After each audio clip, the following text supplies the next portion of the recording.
Right now, tools like ChatGPT are recommending your competitors to your customers. Do you have any idea how often that's happening? Do you know how often you're showing up? Well, that's exactly what AI share of voice lets you measure. And in this video, I'm going to show you exactly how to find your AI share of voice, and I'm going to give you 3 methods that you can use today to start improving it. But this isn't just about improving a single metric, it is really about increasing how often your brand shows up as the solution to your target audience's problems. Let's get started. AI share of voice is a measure of how visible your brand is compared to your competitors for relevant prompts and questions that your target audience is asking AI tools like ChatGPT and Google AI Mode. Now, you can calculate AI share of voice with a very simple formula. It's just your total AI mentions divided by the total AI mentions across all brands in your category multiplied by 100. Now, you're not actually going to need to use this formula at any point because the tool I'm going to show you does all this calculation for you. Now, it's a rough metric, but it gives you a good indication of how often and how prominently your brand is showing up in AI search. By tracking your AI share of voice, you get an instant benchmark of how your visibility compares to your competitors.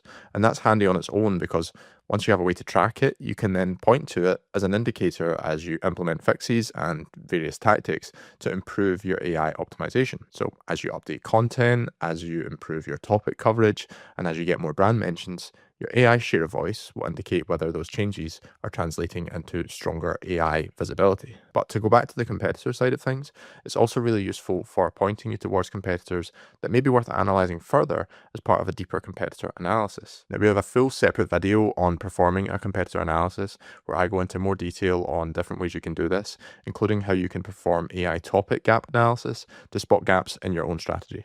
I recommend checking that video out next, but now let's take a look at how you can actually measure your AI share of voice. To measure your AI share of voice, you can use Semrush's AI Visibility Toolkit, and in particular, this Brand Performance tab. So just head to the Brand Performance tab, enter your domain here, and then click Analyze. You can see I've performed a bunch of these already, so I'll just show you one of these reports, for example. So when you run the report, you should see a page that looks something like this. The first thing you'll probably notice is this share of voice versus sentiment graph on the right hand side. This shows your brand's share of voice along the bottom compared with your sentiment score, which I'll come back to in a second, against the competitors that you have chosen to analyze, and you can remove them here or you can add some new ones up the top. And you will also see this compared to other. Now, don't be alarmed here if this looks really high compared to your share of voice. That's just because this typically consists of a bunch of different brands that you aren't directly analyzing. And so it's understandable that if there are, say, 30 other brands in your space, they're likely to have a reasonably high combined share of voice compared to your individual share of voice or even the share of voice across your top 4 or 5 rivals. So if you want a more zoomed in look at your share of voice versus your direct competitors,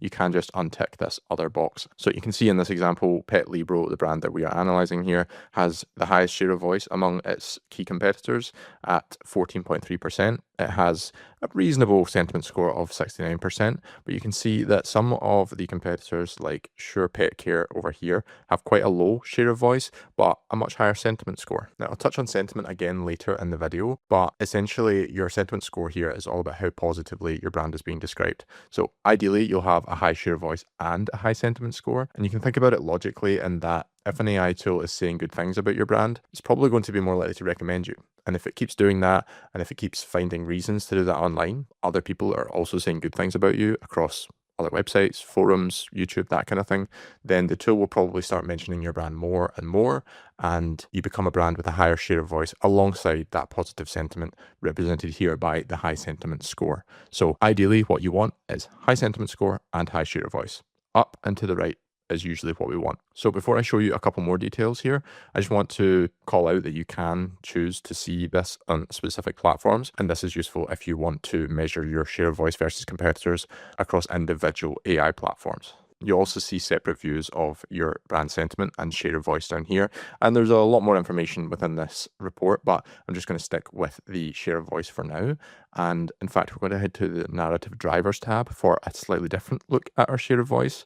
I mentioned you can change the platform. You can still do that on this tab, but you can actually see your share of voice by platform in this chart here. So you can see how Petlibro compares to its rivals, again, including this other tab at the bottom. You can unclick that if you want to see a more zoomed in view. You can see how the brand is performing across all 4 different platforms. Again, you can compare that to your rivals. So this is really helpful for understanding if, say, you have a really high share of voice on one platform, but a really low share of voice on another, then that's something you would want to dig into further. Or if you have a very similar share of voice to your competitors across 3 out of 4 platforms, but they have a really high share of voice compared to you on one specific platform, then again, that's something you would want to dig into a little bit deeper to understand how you can boost your share of voice on that platform. So for example, here you can see Petlibro has a pretty high share of voice across most platforms, but on Perplexity, it's kind of lagging at about 4%, and I can zoom in a little bit further by unclicking these, but Catmate has a 10% share of voice.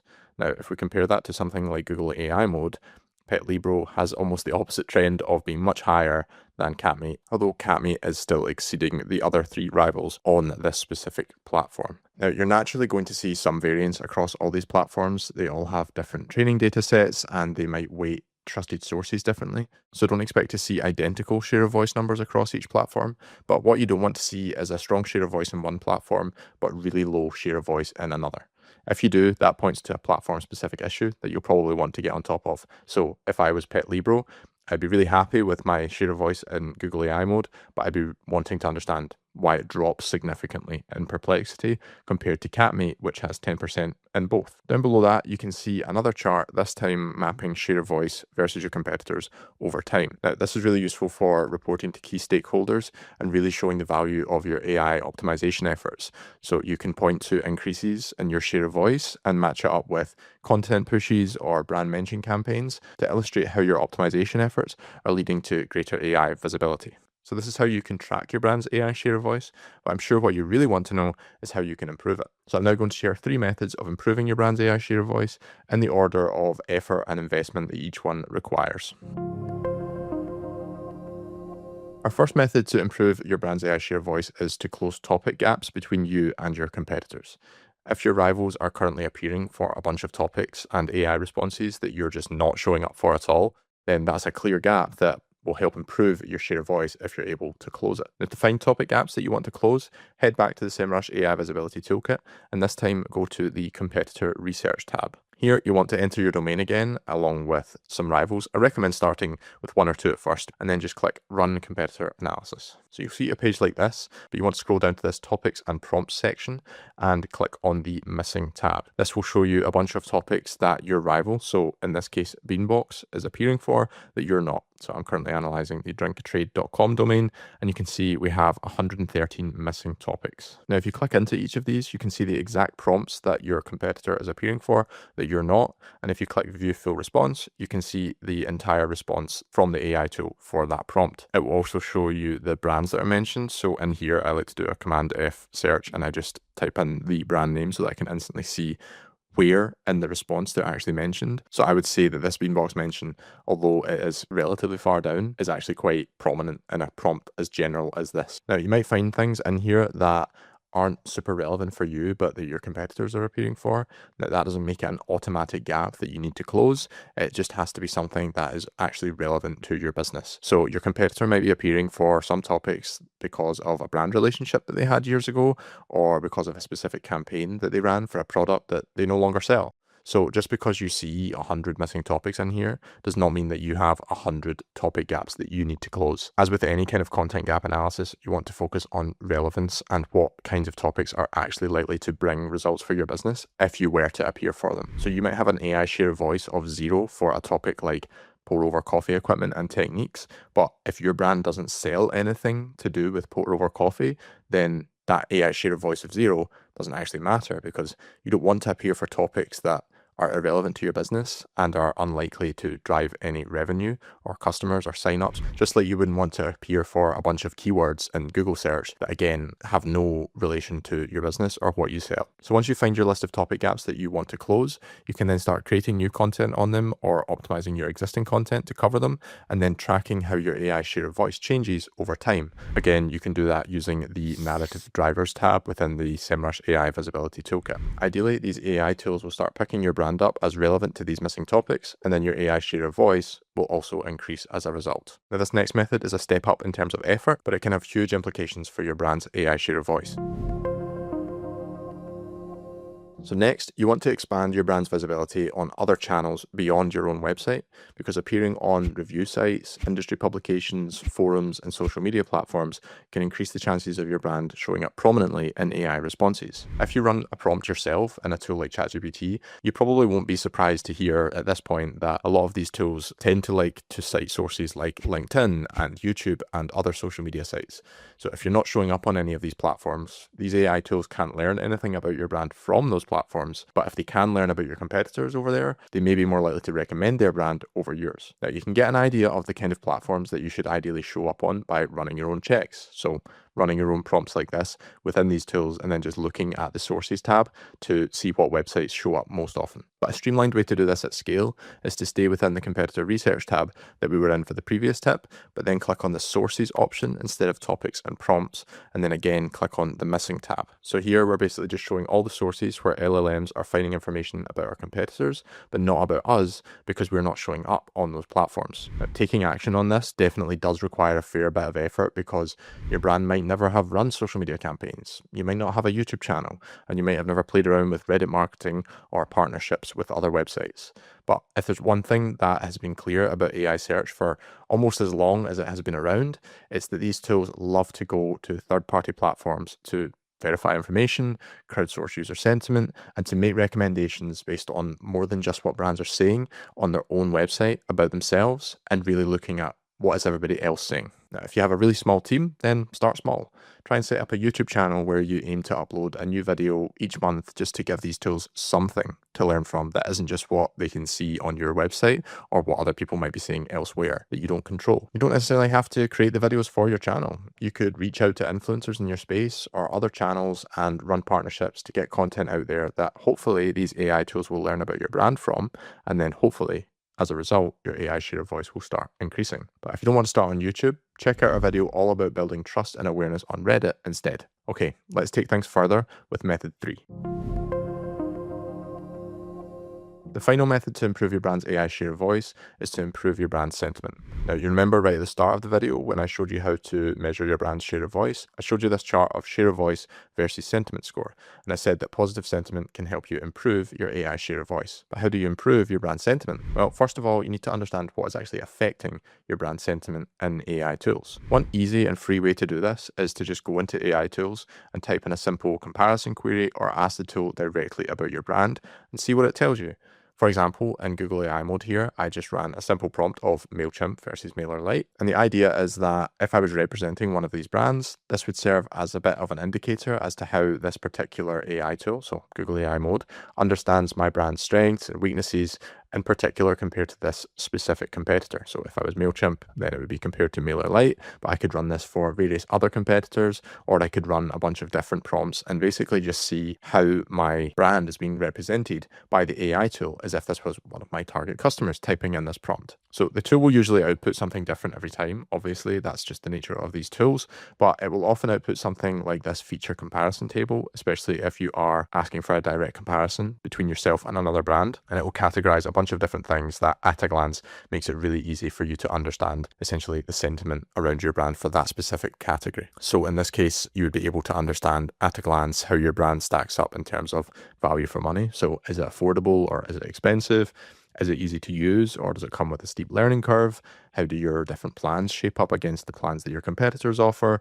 And any specific features that users of these kinds of tools or products or services would actually be looking for. These are all different things that can impact how an AI tool is going to understand your solution. So obviously this method is not perfect, but it's a useful and quick way to gauge brand sentiment across a bunch of key factors that may be influencing whether or not a user makes a purchase after encountering your brand in an AI response. But also, if tools have a positive positive view of your brand, they are going to be more likely to recommend it, and therefore your AI share of voice is likely to increase. But to go further than just manually prompting tools about your brand and competitors, there are a bunch of different ways that you can find out more about your brand sentiment within Semrush's AI Visibility Toolkit. The Perception tab is one of the quickest and easiest ways to get started and to get a read on what exactly is affecting AI answers that mention your brand. So I'll head to the Perception tab and I will scroll down to this Key Sentiment Drivers section. So here you'll see your brand strength factors, which are things that are influencing the positive sentiment around your brand, and then areas for improvement. These are areas where you could be improving things with your content or your messaging or even your products themselves